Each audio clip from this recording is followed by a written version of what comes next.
베풀어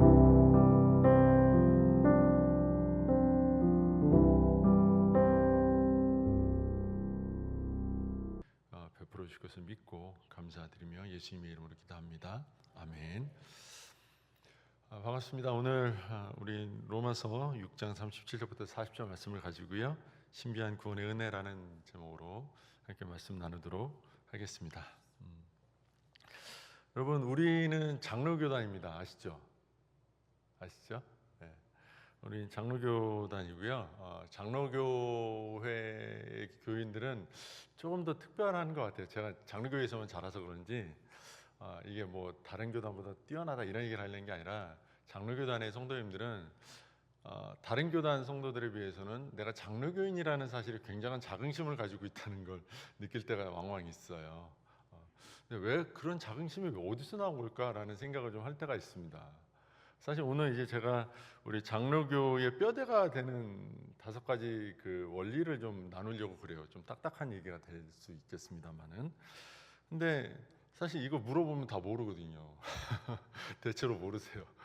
장로교인인데 장로교인의 자부심이 있는데 장로교인의 뼈대는 없어요. 그러니까 이게 무슨 상황일까라는 생각을 할 때가 참 많습니다. 우리 성도님들 오늘 말씀 잘 함께 나눌 때 잘 들으시고, 사실 저도 부족한지라 이 5가지 원리를 잘 설명할 자신은 없습니다만, 하나님의 은혜로 우리 성도님들이 다 이해하실 줄로 믿고 나눌 때 성도님 잘 들으시고, 이 5가지 신앙의 또 믿음의 원리를 우리 그 장로교단의 어떤 그 기본적인 그 신학을 세워간 칼뱅이라고도 부르는 그분이 만드셨다는 사실에 조금의 자긍심을 좀 가지면서 이 말씀 잘 기억했으면 좋겠습니다. 성도님, 혹시 그 튤립이란 꽃을 아십니까? 튤립 아세요? 그 영어로 TULIP거든요. 근데 이 장로교의 5대 교리, 이것이 튤립에 그 빗대어서 사용이 돼요. 그래서 약자로 똑같이 씁니다. 그래서 튤립을 기억하시면 좋을 것 같아요. 튤립은 언제 우리가 주로 사용하죠?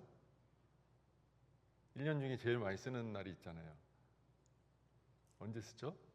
뭐 주로 5월 달에 스승의 날이나 뭐 어버이날이나 이럴 때 꽃을 달아드리죠. 감사하고 뭔가 내게 은혜 끼쳐준 그 분들께. 마찬가지입니다. 이 우리 튤립의 신조들을 기억하면서 하나님께, 우리 아버지이신 하나님께 영광을 돌릴 수 있으면 좋겠습니다. 이 튤립이 어느 나라 국화인지 아세요? 네, 네덜란드 국화입니다. 네덜란드 하면 제일 많이 떠오르는 게 풍차 그리고 튤립, 이 2가지잖아요. 이 튤립이 16세기 후반, 그러니까 1500년대 후반대에 유럽 지역에 굉장한 인기 있는 꽃이었다고 그래요. 그래서 한때는 이 튤립이 너무 없어가지고 튤립 40송이면 소를 몇 마리 살 수 있었다고 하냐면 1000마리를 살 수 있었답니다. 그래서 튤립 40송이에 소 1000마리. 그러니까 이 그 중앙아시아 쪽에서 튤립이 이제 유럽으로 넘어갔는데, 이 유럽의 귀족들이 그렇게 이 꽃을 좋아했다고 그러네요. 그래서 네덜란드의 국화로도 이제 우리가 잘 알고 있는데, 이 네덜란드에서 그 도르드레우트라는 지역이 있나 봐요. 저도 안 가봐서 모릅니다만 그런 지역에 1618년에서 1619년에 걸쳐서 칼빈의 5대 교리 또는 도르트 신조라고 하는 오늘 나눌 이 내용들이 만들어져요. 그래서 거기서 튤립, 그리고 네덜란드의 국화도 튤립. 우리 외우기 쉽죠? 어렵지 않죠? 그러니까 이게 잘 기억하시고 말씀을 나눴으면 좋겠습니다. 사랑하는 성도 여러분, 우리가 예수를 믿지 않습니까? 그죠? 믿으시죠? 자, 여기 보면 여기만 아멘하고 저기 보면 저기만 아멘하고 믿으시죠? 예, 좋습니다. 예수를 믿으면 구원을 받습니다. 확실하죠? 그러면 여러분은 예수를 믿는다 했으니까 구원을 받으셨습니까? 아니면 받고 있습니까? 아니면 받을 겁니까? 네? 받을 수 있습니까? 아니면 받습니까? 받았습니까? 확실해요? 사실 저는 모르겠어요. 이 김 빠지는 소리인지 모르겠지만 저는 이걸 함부로 말하기가 좀 어려워요. 하나님만 아신다라고 저는 늘 답합니다. 우리가 가진 믿음이 성령이 주신 믿음이라고 저는 기대하고요. 우리 성도님들이 가진 믿음이 성령께서 주신 참 믿음일 거라고 기대하고, 그러니까 반드시 구원받을 거라고 기대합니다. 저는 거기까지. 그렇지만 제가 감히 나서서 하나님도 아닌 제가 당신은 구원이 확실해요, 주님 오시는 그날의 심판답에서 당신은 천국으로 무조건 갈 거예요, 이렇게 말은 못하겠어요. 그분이 뭐 목회자라 해도 장로님이라 해도 권사님이라 해도 저는 마찬가지 답을 드릴 겁니다. 예수 믿으면 구원을 받습니다. 맞죠? 여러분은 예수를 믿는다고 말씀하셨습니다. 그렇지만 저는 여러분들이 믿는다고 하는 그 믿음의 내용을 확신할 수는 없습니다. 제가 확신할 수는 없어요. 맞죠? 그런 차원에서 말씀을 드리는 거예요. 여러분들의 믿음이 헛되다라고 말씀드리는 게 아니라 참 믿음일 거라고 기대하고 그러길 바라고 그럴 거라고 저도 생각합니다. 그러나 마냥 덮어놓고 나는 믿었다, 덮어놓고 나는 구원받았다 라고 말하기에는 우리가 날마다 우리의 삶을 믿음으로써 조명해보고 들춰보는 어떤 그런 믿음의 삶이 조금은 부족하지 않은가 라는 생각을 할 때가 있다는 거예요. 자, 일단 제가 오늘 그 결론부터 좀 내고 가겠습니다. 이 튤립이라고 그랬잖아요, 그죠? 이 칼빈의 5대 교리라고도 하고 장로교의 5대 교리라고도 하고 그 우리가 가진 5가지 신앙의 원리라고도 하고요, 은혜의 원리라고도 하는 이 튤립이라고 하는 T, 첫 번째 T는 토탈 디프레버티라고 해서 전적인 타락, 완전히 타락했다라고 하는 걸 얘기합니다. 그리고 완전히 무능하다라는 차원을 얘기합니다. 좀 이따 설명드릴게요. U는 unconditional election, 그래서 이거는 무조건적인 선택을 의미합니다. 이거 하나님이 무조건적으로 선택했다는 거예요. 어떤 조건에 따라서 하나님이 우리를 선택한 게 아니라 그냥 조건 없이 하나님이 우리를 선택했다는 거예요. 나는 내 조건을 보시고 하나님이 선택했다라고 믿으시는 분 계십니까? 이렇게 물어보면 아무도 손을 안 들지만 신앙생활을 하면서 그냥 하는 말을 듣거나 행동을 보면 나는 이만큼 하니까 하나님이 나를 선택해서 이 정도 직분이나 이 정도 위치를 내게 주신 거야 라고 말하는 것처럼 들리는 성도들을 만날 때가 있습니다. 우리 교회에서 만났다는 게 아니에요. 그럴 때가 왕왕 있다는 거예요. 참 슬퍼요, 그럴 땐. 분명히 말합니다. 무조건적인 선택, 하나님에 의해서 선택된 겁니다. 조건 없이. 또 하나, 그 다음에 L은 Limited Atonement라고 해서 이건 제한 속죄라는 걸 말합니다. 속죄받는 자들이 있는데요, 그들의 숫자가 제한되어 있다는 거예요. 그러니까 지금 이 상황에서 교회 밖에 있는 사람들은 구원을 못 받고 교회 안에 있는 우리는 구원을 받았으니까 이게 제한적이다, 이런 차원을 말하는 게 아니에요. 좀 이따가 하여튼 또 설명을 드리고요. I는 이 영어라서 제가 어렵습니다. 이 irresistible grace라고 하는데요, 저항할 수 없는 은혜를 말합니다. 불가항력적인 은혜. 그러니까 이게 하나님 은혜 주시기로 하면 그냥 받는 거지. 그래서 구원을 받은 거지. 앞에 뭐 조건 따라서 받은 것도 아니고, 뭐 내가 은혜를 달라고 해서 받는 것도 아니고, 하나님이 주셔서 그냥 아무 정한 힘도 없이 그냥 받은 거라는 거예요. 그 다음에 P는 Perseverance of the Saints, 그래서 성도의 견인을 말합니다. 여기서 먼저 한 가지 짚고 갈 것은 이 성도의 견인이라는 표현을 성도들이 종종 듣는데, 여기서 견인은 절대로 견인차가 아닙니다. 견인차의 그 견인이 아니에요. 견인차의 견인은 이끌 견에 이끌 그 인자를 써가지고 이끌어준다는 말이에요. 그러니까 들어서 끌고 가잖아요. 그런 차원의 하나님의 은혜인 것은 내용적으로는 맞지만 한자어로 견인, 그 견인 아닙니다. 여기서의 견인은 다른 견자입니다. 굳을 견자에 참을 인자를 씁니다. 그래서 굳게 참으심, 하나님이 그 믿음으로 구원하신 그 성도들에 대해 굳게 참으사 그들이 반드시 구원에 이르도록 하나님 나라에 입성하도록 하신다라는 차원의 얘기를 하는 겁니다. 이 5가지가 굉장히 중요하거든요. 이 5가지 신앙 원리의 첫 글자, 영어 첫 글자를 따서 튤립이라고 우리가 붙여서 설명을 하는 거예요. 전적인 부패, 무조건적인 선택, 제한 속죄, 불가항력적인 은혜, 그리고 성도의 견인, 이 5가지 신앙 교리는 흔히 칼빈주의 또는 장로교의 5대 교리라고 설명할 수 있습니다. 이것이 장로교에만 있지는 않아요. 뭐 성결교회도 있고 감리교회도 이런 비슷한 교리는 있습니다. 그러니까 그렇지만 이 뼈대를 우리가 가지고 있다는 거죠.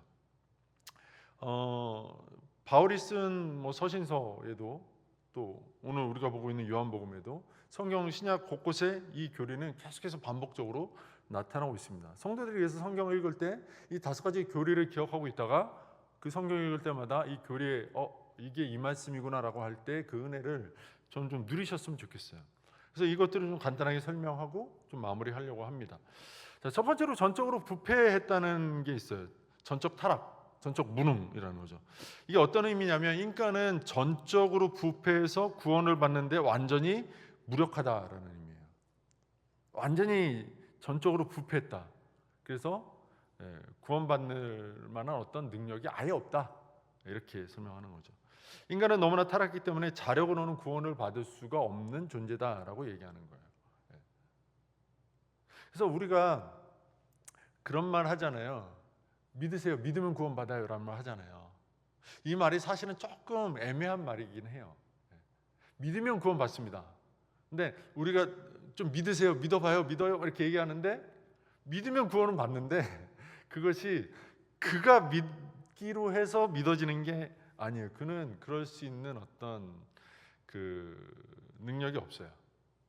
성경에 따르면 사람은 전적으로 부패해서 구원을 받는데 완전히 무력합니다. 44절에 보면 오늘 우리가 읽지 않았지만 사실은 제가 60몇 절까지 읽어야 되는데 한 70절까지 읽어야 되는데 이거를 못 읽었어요. 너무 길어가지고 제가 여기저기 왔다 갔다 할 겁니다. 44절에 보면 나를 보내신 아버지께서 이끌지 아니하시면 아무도 내게 올 수 없으니라는 표현이 나오거든요. 그러니까 하나님이 이끌어주지 않으면 아무도 예수께로 이를 수가 없다는 거예요. 이 말은 다시 말하면 하나님이 이끌어주지 않으면 아무도 예수를 믿을 만한 믿음을 가질 수가 없다는 말입니다. 하나님이 이끌어주셔야만 예수를 믿고 구원에 이를 수 있다라는 말을 하는 겁니다. 어떤 인간도 하나님이 이끌어서 예수 믿도록 하지 않으면 자기 힘으로는 절대로 예수를 믿을 수가 없다라는 겁니다. 그만큼 인간은 전적으로 타락했고 무능한 존재라고 하는 겁니다. 로마서 3장 10절 11절은 기록된 바 의인은 하나도 없나니 하나도 없으며 의인은 없나니 하나도 없으며 깨닫는 자도 없고 하나님을 찾는 자도 없다라고 말했습니다. 사람은 아무래도 안 된다는 거예요. 사람들이 예수를 믿지 못하는 이유는 믿을 능력이 없기 때문입니다. 그래서 종종 다른 그 분들의 그 남편은 막 기도하니까 예수도 잘 믿고 막 돌아오는데 내 남편은 안 돌아올 때 막 속이 타가지고 왜 당신은 안 돌아오냐고, 왜 당신은 안 믿냐고, 옆집 누구든 믿고 다 믿는데 왜 당신만 안 믿냐고 이렇게 말하잖아요. 그런데 그거는 올바른 생각은 아니에요. 그 사람이 안 믿으려고 안 믿는 게 아니라 그 사람 믿을 수가 없는 거예요. 어느 정도로 사람들이 못 믿느냐면 36절에 보면 그러나 내가 너에게 이르기를 너희는 나를 보고도 믿지 아니하는도다 하였느니라. 예수님이 하나님이신 예수님이 하나님께서 그 예수를 우리를 위해 구원자로 내주시기 위해서 이 땅에 보내셨어요. 예수께서 그 일을 하시기 위해서 실제로 이 땅에 인간의 몸을 입고 오셨어요. 사람의 몸으로 사람들에게 보여주셨어요, 자기를. 그런데도 불구하고 사람들은 그분을 믿었어요, 안 믿었어요? 태반이 안 믿었어요. 이게 사람이에요. 그나마 그분을 믿은 사람들도 예수를 보았기 때문에 믿은 게 아니라 하나님이 그들로 하여금 믿게 하셨기 때문에 믿은 거예요. 인간은 도대체 얼마나 부패했는지 얼마나 무능력한지 자기 힘으로는 하나님을 찾을 수가 없는 거예요.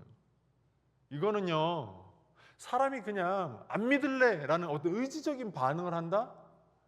그런 의지 차원으로 몰고 가는 것보다는 사실 제가 볼 때는 의지적인 차원보다는 그냥 본질적인 아니면 어떤 기능적인 차이가 있는 것 같아요. 여러분, 새는 사람보다 머리가 나빠요. 그렇지만 사람보다 잘하는 게 하나 있죠. 뭘 잘하죠? 웬만한 새들은 다 날잖아요. 그죠? 사람이 날 수 있습니까? 없습니까? 비행기 타고 나는 거 이런 거 말고 자기 몸으로 날 수 있습니까? 없습니까? 없잖아요. 그죠? 이거는 새하고 사람하고 근본적으로 기능적인 차이가 있기 때문이에요. 존재론적인 차이가 있는 거예요. 새는 날 수가 있고 사람은 날 수가 없어요. 그죠? 맞잖아요. 아무리 지난 이름이 맞다라고 설상 이렇게 그 가정을 한다 해도 사람이 아직 진화를 거듭해서 날개에 이르렀다 이런 얘기는 못 들어봤어요. 그죠? 사람은 날 수 없습니다. 왜요? 날개가 없으니까요. 사람은 믿을 수가 없습니다. 왜요? 무능력하니까요. 이런 개념이에요. 그 정도로 보시면 될 것 같습니다. 안 믿으려고 해서, 그냥 사람이 죄 때문에 자꾸 안 믿으려고 한다 이런 차원이 아니라 사람이 죄 가운데 빠져 있다는 건 그냥 믿을 수가 없는 상태에 있다라고 보시면 되는 거예요. 그런 상태를 의미하는 겁니다. 그러니까 우리가 죄인 되었을 때, 이 생각을 할 때 그냥 나 죄인이었고 그러나 언제든지 돌이킬 수 있는 상태였는데 주님이 나를 부르셨네, 이런 게 아니고요. 절대로 돌아올 수 없는데 하나님이 그 아들 예수 그리스도를 내어 주셔서 어쩔 수 없이 돌아오게 만드셨던 거예요. 이게 인간의 전적 타락이에요. 사람의 상태는 원래 이랬다는 거죠. 자, 그런데 두 번째, 하나님의 조건 없는 선택이 나옵니다. 무조건적인 선택이 있다는 거죠.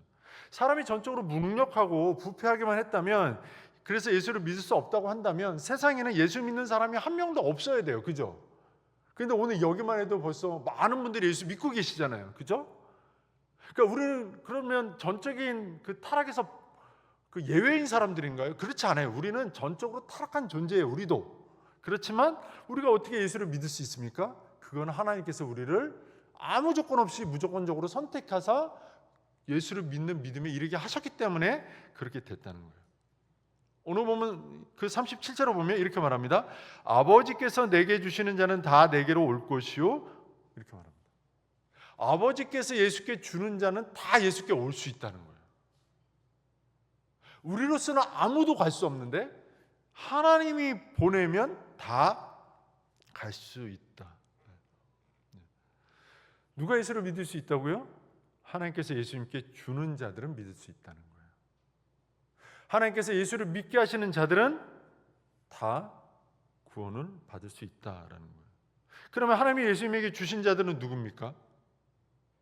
요한복음 17장에 가면 이런 말씀이 나와요. 예수님께서 마지막으로 기도하실 때 저희는 아버지의 것이었는데 내게 주셨습니다, 이렇게 말해요. 주님이. 이게 무슨 의미일까요?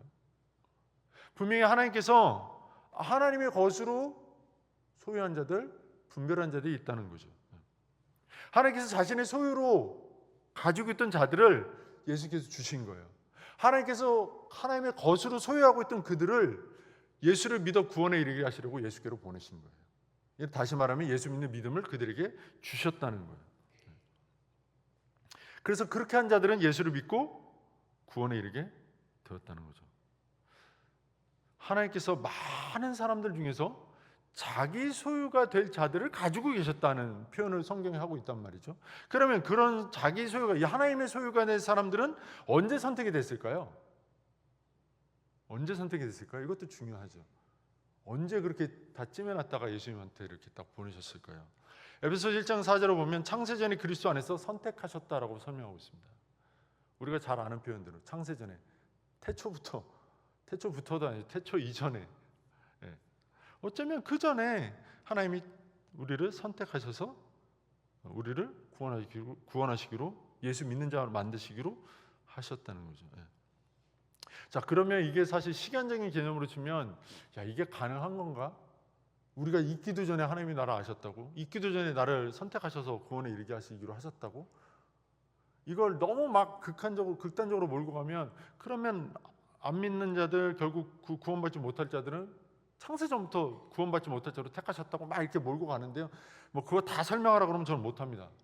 못하는데요. 우리가 이 시간적인 개념은 그냥 이렇게 생각하면 좋을 것 같아요. 하나님은 시간에 구애받는 분입니까? 아닙니까?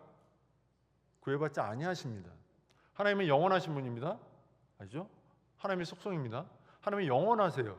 하나님에게 있어서 어제와 오늘과 내일의 의미가 있을까요? 없을까요? 그러면 하나님께는 그런 시간적인 의미가 없어요. 필요 없어요. 우리에게는 필요하죠. 어제가 중요하고 오늘이 중요하고 내일이 중요하잖아요. 그래서 그것 때문에 늘 고민하잖아요. 과거의 문제 때문에 상처받고, 미래의 문제 때문에 근심하고, 오늘의 삶의 어려움 때문에 낙심하고 살잖아요. 근데 하나님께는 그런 것이 없다는 거죠. 초월자이신 하나님은 과거나 현재나 미래나 동일하십니다. 그리고 동일하신 사랑으로 우리를 품으십니다. 그래서 그분 안에 있는 모든 존재들은 그 시간의 개념에서 하나님의 입장에서는 큰 차이가 없습니다. 하나님이 태초에 선택하셨다 해서 지금 선택하고 지금 우리가 시간적으로 지금 선택하신 것과 큰 차이가 없다라고 봐도 될 거예요.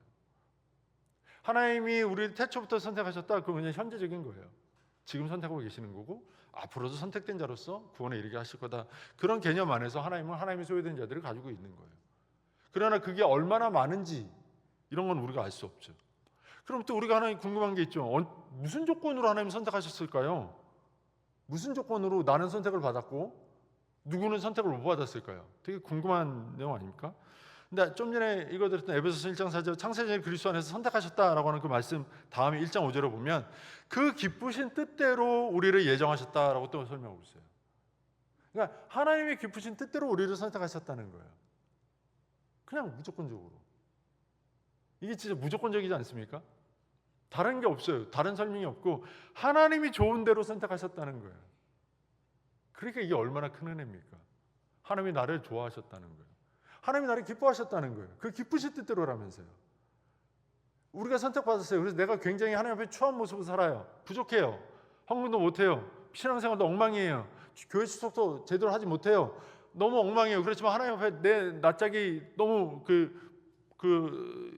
두껍지 못해가지고 하나님 앞에 늘 죄송스럽고 하나님 앞에서 늘 마음이 아프고 하나님의 은혜에 늘 감사하지만 나가지 못하는 나 자신에 대한 실망감이 내 안에 막 차 있어요.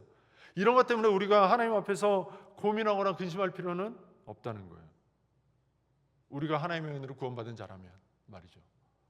왜냐하면 하나님은 이미 우리를 기뻐하사 우리를 그 기뻐하신 뜻 안에서 선택하셔서 구원받기로 결정해 놓으신 상태이기 때문에 그렇다는 거예요. 이게 얼마나 은혜입니까? 이것이 우리에게는 얼마나 은혜입니까? 근데 이런 은혜를 우리가 잘 생각하지 못한다는 거죠. 하나님은 자기의 선하신 뜻대로 무조건적으로 선택하셨습니다. 무조건적으로. 근데 참 신기하죠. 성경을 보나 아니면 요즘 우리의 일상을 보나 놀랍게도요. 예수 믿는 사람들은 참 욕먹을 짓을 잘해요. 그렇지 않습니까? 오늘날에도 교회가 참 욕을 많이 먹습니다. 그 중에서도 목사들이 참 욕을 많이 먹습니다. 똑바로 안 한다고. 과거에도 보십시오. 여러분 야곱 보십시오. 야곱. 그가 뭐 얼마나 칭찬받은 사람입니까? 어쩌면 그 형 에사가 훨씬 더 멋지지 않습니까? 남자답고 싸움도 잘하고 통솔력도 있고 장남이고 훨씬 나은데 하나님이 이상하게 무슨 표현이 좀 과격해서 죄송합니다만 이게 어떤 사람이 어떤 소설가가 표현했대요. 이렇게 얼룩덜룩한 잡종 같은 사람들을 택해가지고 그렇게 구원해 내셨다는 거죠. 그러니까 우리가 세상 앞에서 나를 자랑할 만한 어떤 걸 찾을 필요가 없어요. 우리는 그냥 잡종 같은 사람들이에요. 그런데 하나님이 이런 나를 그냥 기뻐하신 거예요. 이게 은혜인 거죠. 내가 권사이니까 내가 장로니까 내가 목사니까 뭔가 자랑할 게 없는 거예요. 우리는 그런 나를 잡종 같은 나를 뭐 목사를 만들든 집사를 만들든 뭘 만들든 뭐 어디 가겠습니까? 하나님이 기뻐하지 않으시면 어디에 쓰겠습니까? 내 힘으로는 아무짝에도 쓸모가 없는 거죠. 그러나 하나님이 기뻐하시니까 그 잡종 같은 사람들이지만 목회자도 되고 집사도 되고 장로도 되고 교사도 되고 권사도 되고 다 되는 겁니다. 이거 믿음의 원리에서만 아니라 우리 신앙의 원리에서도 동일하게 적용되는 거죠. 솔직히 말하면 모세가 대단한 그 리더십이라고 얘기하지만 그 사람 살인자잖아요. 오늘날 제가 이렇게 우리 성도들 어디 가서 누구한테 핍박한다고 그 핍박하는 사람을 때려 죽였습니다. 그러면 제가 정말 좋은 리더십이 되겠습니까? 자질 있는 사람입니까? 아니잖아요. 엄밀히 말하면 모세도 사람 죽인 살인자라는 거예요. 그런 사람도 하나님 쓰셨고 유대민족 보십시오. 금족 얼마나 잔인하고 요즘 전쟁하는 거 보면 얼마나 무자비하고 또 얼마나 자기들밖에 모르는 것처럼 보이기도 하고 성경을 보면 얼마나 하나님을 떠나려고 하고 은혜도 모르고 자기 동족들끼리도 서로 종을 삼고 그 자비가 없는 그런 민족입니까? 그 작고 연약한 그 민족을 굳이 하나님이 택하셔가지고 그들을 구원해 내시잖아요. 이런 구원의 조건이 뭡니까? 우리는 몰라요. 그냥 하나님이 자기의 선하신 뜻을 가지고 구원하셨다. 이게 답니다. 근데 이게 우리에게 은혜가 된다는 거죠. 왜냐면 나도 내가 왜 구원을 받아야 되는지 모를 사람이거든요. 여러분 중에 혹시 누가 하나님 앞에서 저는 이만하니까 구원받을 만하지 않습니까? 라고 말할 수 있겠습니까? 아무도 없어요. 내가 예수 믿게 된 것이 하나님께서 그저 아무 조건 없이 나를 하나님의 선하신 뜻 가운데 사랑 가운데 택해 주신 그 은혜로구나 라고 생각하면서 늘 우리는 감사하고 감동할 수 있어야 되는 거죠. 또 세 번째 제한 속죄가 있습니다. 제한 속죄는 선택받은 사람의 수가 제한되어 있다는 거예요. 이게 참 우리도 힘듭니다. 선교를 갔어요. 선교 가면 모든 사람의 복음을 전해야 되겠죠.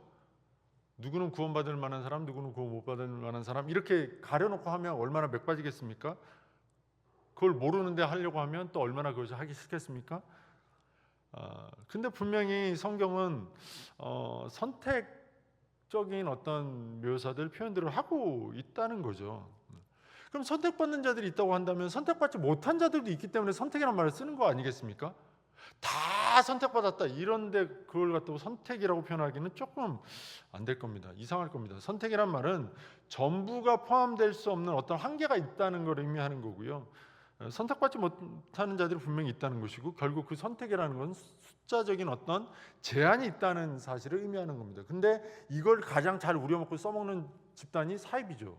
이단들이고 신천지 같은 사람들 14만 4천 명 다 찾는데도 지금 계속 모아 제끼고 있잖아요. 이 사람들 14만 4천이 들어야만 구원 받는다 어쩐다 막 얘기하는 거예요. 또 어떤 사람들은 뭐 11조 개념을 해서 뭐 역사상 10분의 1만 구원 받는다 뭐 이런 얘기도 하고, 뭐 어디서 나왔을지도 모르는 이상한 소리들을 하는 사람 참 많이 있는데, 그러나 아무도 모릅니다. 얼마나 구원 받을지 누가 합니까? 하나님만 아십니다. 이게 굉장히 우리로서 희망적인 게 뭐냐면, 단 한 사람만 탈락하더라도 선택이 말이 되는 거예요. 단 한 사람. 역사상 한 명 정도는 탈락했겠죠? 그러면 우리가 전체가 다 들어갈 수도 있는 거예요, 천국에. 근데 반면 얼마나 적은 사람이 또 들어갈지 14만 4천도 안 될 수도 있다는 어떤 우려가 있는 거죠. 이걸 모르니까 우리는 어떻게 해야 됩니까? 더 하나님께 감사할 수밖에 없는 것이고, 또 우리가 신앙을 하면서 내가 믿고 구원받았다라고 나는 믿고 있지만, 그러나 끊임없이 자신의 믿음을 성찰하고 돌아보면서 하나님 앞에서 자기 믿음을 반추해보고 그 앞에서 두려운 마음을 갖는 어떤 그 이유로도 이 제한 속죄는 생각해 볼 만하다는 거죠. 어쨌든 그래도 제 개인적으로는요, 많은 사람이 구원받을 것 같아요. 14만 4천 명에 제한되어 있거나 이런 정도가 아니고요, 누구나 믿기만 하면 구원받을 것 같아요. 사실 저는 개인적으로 이런 생각을 합니다. 제가 누군가에 가서 예수 믿으시겠어요? 라고 전했는데 그 사람이 네, 저 믿을래요? 라고 말하는 그 자체가 하나님이 그에게 입을 열고 마음을 열어 믿게 하지 않는 한 일어나지 않는 일이라고 생각을 해요. 제가 낙도 선교를 많이 다녀봤다고 그랬잖아요. 한 30여 회 이상은 간 것 같아요. 가서 별의별 일을 다 겪어봤습니다. 별의별 일을 다 겪어봤어요. 한 번은 할아버지 한 분이, 제가 매년이죠, 여름 겨울로 가가지고 한 3년 정도로 간 것 같아요. 한 대여섯 번 가니까 이제 얼굴도 있고 알잖아요. 제 목표는 거기 갈 때 이제 그 할아버지를 믿게 하겠다라는 그 목표를 가지고 가가지고요.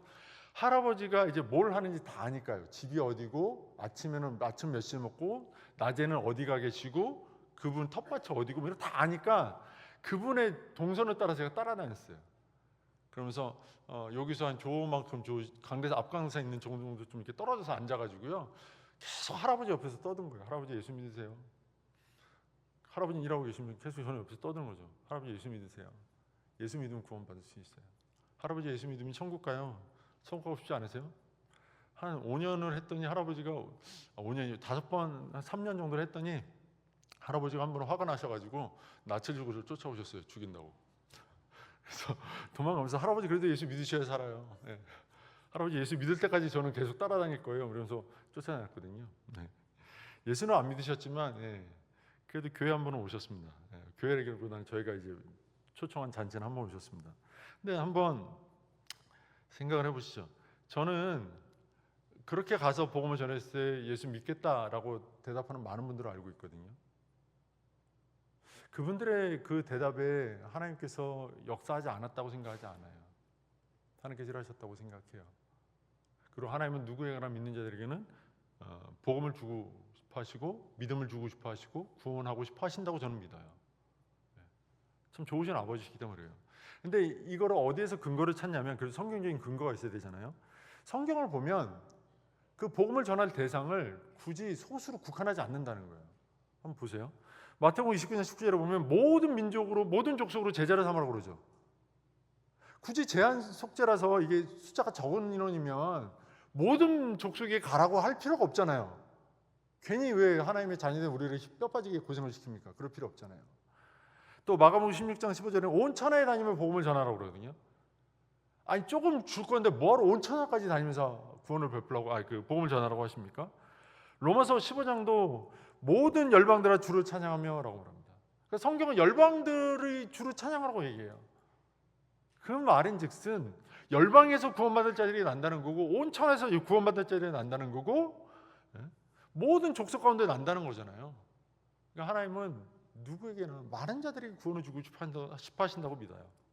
그러나 우리가 그렇다고 해서 모든 사람 아무나 다 자력으로 구원받는다라고 생각해서는 안 되는 거죠. 하나님의 구원 계획의 숫자는 정해져 있고 하나님의 구원받을 그 자들은 그냥 조건 없는 사랑과 은혜로서 구원을 받지만 그들의 숫자는 제한적이다. 이거는 우리가 알고 있어야 한다는 거죠. 많아 보일지라도 분명히 제한적으로 선택된 사람들 속에 내가 포함되어 있다는 것은 굉장한 또 은혜죠. 여기서 많아 보이지만 들어갈까 못 들어갈까에 대한 그게 불확실한 사람은요 굉장히 두려워요.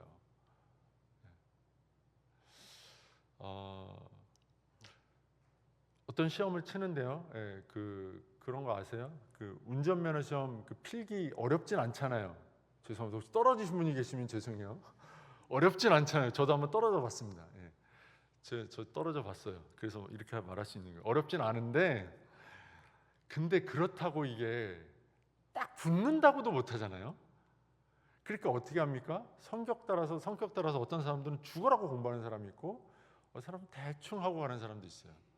죽으라고 공부하면 웬만하면 다 붙어요. 떨어지지 않아요. 하지만 대충 하고 가면 이게 붙었는지 떨어졌는지 굉장히 알딸딸하니 힘들어요. 무서워요. 여러분 인생을 그렇게 살다가 천국 가시겠습니까? 열심히 신앙하시면서 여러분 가진 믿음에 합당하게 이게 누구나에게 주시는 것 같지만 그러나 제한적으로 받는다는 사실, 그리고 누구나에게 주는 건 맞지만 그러나 하나님이 무조건적으로 하나님이 주셨다는 사실에 우리는 깊은 감동과 감사가 있어야 된다는 거죠. 또 하나 네 번째 불강력적인 은혜가 있습니다. 저항할 수 없는 은혜라는 거예요. 하나님이 주면 그 은혜를 안 받을래요 하고 비켜갈 수 있어요? 없어요? 없다는 거예요. 37절에 보면 하나님께서 선택하여 예수님에게 주시는 자는 한 사람도 빠짐없이 다 예수께 와서 믿음을 고백하고 죄사함을 받고 구원을 얻는다라는 말씀이 나와요. 하나님이 주시면 다 예수께 옵니다. 저항할 수 없어요. 65절 44절도 보면 내 아버지께서 이끌어 오게 하여 주지 아니하면 아무도 올 수 없다라고 말하거든요. 그런데 이 반대로 뒤집으면 아버지께서 이끌어 오게 하시면 누구라도 온다라는 얘기가 되는 거예요. 인간은 다 전적으로 부패해 자기 힘으로는 하나님을 이룰 수가 없지만 이것이 본질적인 문제고 기능적인 문제에서 불가능하지만 그런데 우리가 어떻게 예수께로 가느냐? 하나님께서 불가능적인 은혜를 주셨다는 거죠. 저항할 수 없는 은혜를. 그런데 이 은혜를 우리가 무엇이라고 말하느냐면 우리가 잘 아는 단어예요. 거듭남이라고 말하는 거예요. 거듭남은 내 힘으로 거듭나는 게 아니고요. 하나님이 저항할 수 없는 은혜로 성령으로 말미암아 우리를 거듭나게 하십니다. 이걸 조금 어려운 말로 중생이라고 표현합니다. 이 거듭난 자들, 이 중생한 자들이 비로소 말씀 앞에서 죄를 깨닫고 회심하고 예수만 유일한 생명이 기는 줄로 믿고 믿음에 이르게 되는 겁니다. 이 저항할 수 없는 은혜를 우리에게 주신 거예요. 그래서 안 믿던 사람이 어느 날 갑자기 예수를 믿는 이 놀라운 사건들은 어떻게 가능하냐면 하나님께서 그에게 저항할 수 없는 은혜를 주사 그를 거듭나게 하셔서 그로 하여금 예수 믿게 하시는 하나님의 놀라운 기적이라는 거죠. 근데 이게 이미 우리 안에서 벌어졌다는 사실 놀랍지 않습니까? 나는 모태신앙인데요 그래서 믿었는데 아니요. 모태신앙이라 할지라도 내 스스로 인격적으로 하나님을 만난다는 건 놀라운 기적 같은 일이에요. 불가항력적인 은혜 없이는 우리 안에서 벌어질 수 없는 사건이라는 거죠. 하나님께서는 이 거듭남의 사건을 통해서 절대로 구원에 이를 수 없는 자들을 새 사람으로 변화시켜 주십니다. 그리고 예수를 믿게 해 주십니다. 예수 믿는 사람 한 사람도 없이 성령께서 그 마음을 새롭게 만들어 주시고 하나님을 아버지라고 부를 수 있도록 본질적으로 해결해 주셔서 그에게 믿음을 주셔서 믿게 하셔서 비로소 하나님 앞에 나오는 겁니다. 누구도 이걸 거절할 수 없습니다. 우리는 경험했고 아직 경험하지 못한 자들에게 이것을 우리는 전하고 있는 중인 것입니다. 내가 전하면 될까 안 될까 이런 고민을 할 필요가 없는 것이 바로 이 때문입니다. 나는 그저 입을 열어 말할 뿐입니다. 그 상대가 낫을 들고 저를 쫓아왔다 쫓아온다 할지라도 저는 말하면 되는 겁니다. 그러면 그 말 속에 담겨 전해진 예수 복음이 정할 수 없는 은혜로 그 사람 안에 심겨지는 날이 하나님의 때에 이르게 될 것입니다. 우리는 그 일을 위해서 살아가는 존재인 것이죠. 여러분, 우리는 하나님이 이렇게 짜 놓으신 어떤 각본 같은 은혜를 따라서 구원받고 살고 있어요. 이 놀라운 은혜를 오늘 우리가 살면서 조금도 우리는 우리의 힘, 우리의 의지를 넣으면 안 돼요. 여러분, 그 브루스 올마이티라는 영화를 보면 그 주인공이 막 너무 되는 일이 없으니까 뭐 잘 될 수 없을까 고민하다가 신을 만나가지고 신이 자기 휴가 갈 테니까 잠깐 너가 일 좀 해라 그러고서 능력을 주죠. 그러면서 해본 것 중에 하나가 커피잔을 이렇게 막 홍해 가르듯이 이렇게 가르는 그 장면이 있거든요. 여러분 가운데 커피잔에 그 물을 이렇게 반으로 딱 이렇게 갈라지게 할 수 있는 분 없잖아요. 그죠? 그럴 생각조차 해보지도 않았잖아요. 안 될 거 뻔하니까. 그죠? 근데 홍해를 아예 통째로 갈라버리신 분이 계십니다. 누구죠? 하나님이세요. 하나님이 하시면 하는 겁니다. 그러면 우리에게 구원을 주기로 하시면 주는 겁니다. 여러분의 배우자, 여러분의 자녀들, 또 여러분의 부모님들, 여러분의 주변 어떤 지인들, 왜 하나님 저 사람을 위해서 기도하는데 하나님 왜 저 사람 예수 믿게 안 하십니까? 우리가 원망할 때 참 많거든요. 하나님이 그에게 일하시면 그는 돌아옵니다. 우리는 그가 돌아올 때까지, 하나님이 그에게 정할 수 없는 은혜를 베푸실 때까지 하나님을 닥달하고 하나님께 기도하는 것 외에는 할 것이 없습니다. 사도 바울 같은 사람도 돌아왔지 않습니까? 돌아오지 못할 사람은 없습니다. 다 돌아올 것입니다. 자기 일을 꺾고 돌아올 것이고 자기 교만을 꺾고 돌아올 것입니다. 우리는 여기에 소망을 걸고 나아갈 수 있어야 하는 것이죠. 또 하나 이제 마지막으로 하나 볼 것, 성도의 견인입니다. 견고할 견, 참을 인. 하나님께서 견고히 참사, 또 성도들로 하여금 견고히 참아 하나님의 그 영광의 날에 그 영화의 그 단계에 들어갈 수 있도록 우리를 이끌어 주신다는 거죠. 하나님께서 자기가 좋아서 선택하여 믿게 하신 자들을 끝까지 책임지고 구원해 주신다라고 하는 말씀이거든요. 37절 보시면 아버지께서 내게 주시는 자는 다 내게로 올 것이요 내게 오는 자는 내가 결코 내쫓지 아니하리라. 결코 내쫓지 아니하겠다라는 말은 뒤집어 말하면 끝까지 책임지고 구원하겠다라는 말이죠. 선택한 사람에 대해서는 어떤 경우에도 포기하지 않으시겠다라는 겁니다. 39절에서 예수님은 하나님, 자기를 보내신 하나님의 뜻을 행하기 위해서 이 땅에 오셨다고 말하거든요.